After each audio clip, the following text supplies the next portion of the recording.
എന്താ തള്ളിയത്? ഏത് ശരിയല്ല എന്നാ പറഞ്ഞത്? ജില്ലാ കമ്മിറ്റിയിൽ അദ്ദേഹം ചെയ്തത് തെറ്റാണ് എന്ന് പറഞ്ഞിരുന്നു. അത് ഞാൻ കണ്ടു.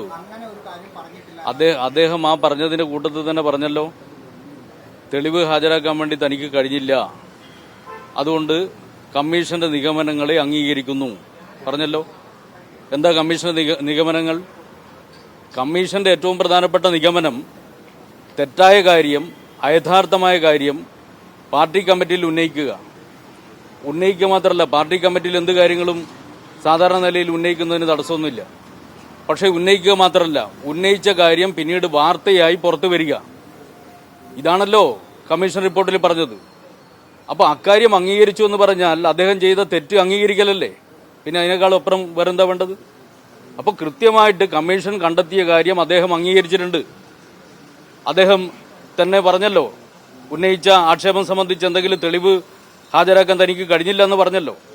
അപ്പോൾ കഴിഞ്ഞില്ല എന്ന് പറഞ്ഞതിന്റെ അടിസ്ഥാനത്തിൽ അദ്ദേഹം തന്നെ പറഞ്ഞു കമ്മീഷൻ റിപ്പോർട്ട് അംഗീകരിക്കുന്നു എന്ന് പറഞ്ഞാൽ അത് തന്നെയാണ് അതിന്റെ അർത്ഥം.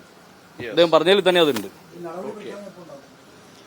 അല്ല, ഒരു കാര്യം ഞാൻ പറയാം, CPIM എന്ന് പറഞ്ഞാൽ മാർക്സിസ്റ്റ് ലെനിനിസ്റ്റ് പാർട്ടിയാണ്. പാർട്ടിക്ക് പാർട്ടിയുടേതായ രീതിയിലുണ്ട്. തെറ്റായ ഒരു കാര്യവും പാർട്ടിക്കകത്ത് വെച്ച് പൊറുപ്പിക്കില്ല, അതിൽ യാതൊരു സംശയവും വേണ്ട.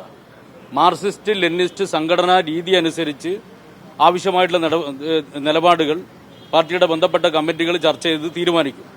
അതുകൊണ്ട് മാർക്സിസ്റ്റ് ലെനിനിസ്റ്റ് സംഘടനാ തത്വത്തിൽ നിന്ന് വ്യതിചലിക്കുന്ന ഒരു സംഗതിയെയും പാർട്ടി അംഗീകരിക്കില്ല, വെച്ച് പൊറുപ്പിക്കില്ല.